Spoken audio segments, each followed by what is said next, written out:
Hey, I'm Barry Sandoval with some highlights of our August comic auction. And you know, in late summer, a young man's thoughts begin to turn to football. This is Peanuts Sunday from 1961, and everybody remembers the running gag with Lucy pulling the football away from Charlie Brown. This is a fantastic Sunday here. Another fantastic piece, Jack Kirby and Dick Ayers' Journey into Mystery 85. Of course, that's just the third Thor story, an early transformation scene for him. And it's also, the issue had the first appearance of Loki. That's him in the bottom, in the very last panel. Wally Wood, Daredevil number 6, page 4. Daredevil is still in his original yellow and red costume here, and he's taking on Mr. Fear, the Ox, and the Eel.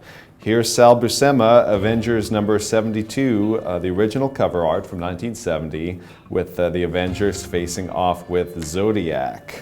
Now check out the ridiculous background detail on this one. It's Barry Smith, Conan the Barbarian number 9, the original cover art for that one. Definitely one of the highlight lots of the auction. We've also got tons of John Byrne art, including some John Byrne and Terry Austin team-ups. And what do we have here but the very first Byrne and Austin collaboration? It's the first page of the Star-Lord story from Marvel Preview number 11 in 1977. Fast forward 6 years, here's Kevin Eastman, an early pinup of the Teenage Mutant Ninja Turtles that was done before issue number 1 of their comic was released. And of course, everyone who was reading comics in 1988 remembers Batman the Killing Joke, and this is the wrenching scene where the Joker shoots Batgirl, aka Barbara Gordon, and paralyzes her. As far as the comic books are concerned, what better place to start than the very first comic book, or at least the first comic book sold to the public by newsstand distribution. It's famous Funnies number 1, a book you don't see very often. And let's move from the first comic to the most important comic of all time. That's Action Comics number 1, the first appearance of Superman. Here's one that's on everyone's want list. It's Detective Comics number 31.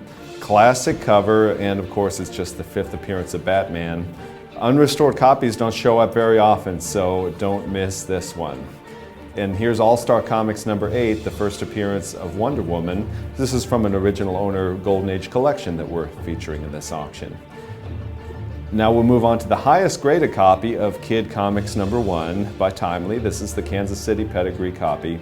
And speaking of pedigrees, we have 194 Mile High pedigree comics in this auction. Yes, you heard me right, 194. Here's one of them, Thrilling Comics number 44, with Doc Strange busting up some Nazis, including you-know-who in the back seat. Another Mile High, Funny Pages Volume 3, number 7, a Centaur from 1939. These Centaurs, as you may know, are tough enough to find in any grade, and here's the highest graded copy featuring one of the early superheroes, the Arrow.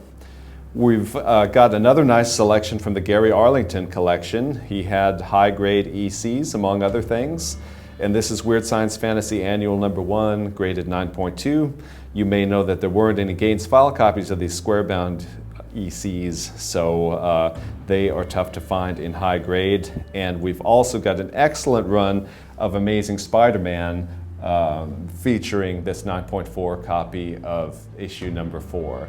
Now just now we've literally only covered 1% of the lots in the auction. There's so many things I didn't get to, including a really nice run of Doc Savage pulps that you see here. So be sure to check everything out at ha.com.